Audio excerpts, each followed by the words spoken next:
আল্লাহ তুমি আমার গুনাহগার উম্মতকে বাঁচাও।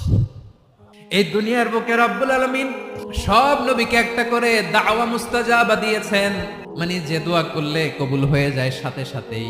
দুনিয়ার সব নবীরা ওই দোয়াটা দুনিয়ায় করে ফেলেছে।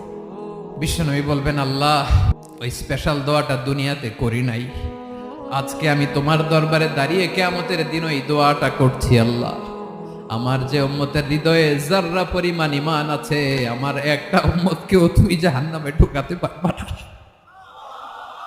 বিশ্বনবী পাগলের মতো একবার হাউজে কাউসারে যাবেন, একবার সিরাতে যাবেন, একবার পুলসিরাতের দিকে, একবার হাউজে কাউসারের দিকে পাগলের মতো দৌড়াতে থাকবেন, তার কোনো গুনাহগার উম্মত যাতে জাহান্নামে ঢুকে না যায়।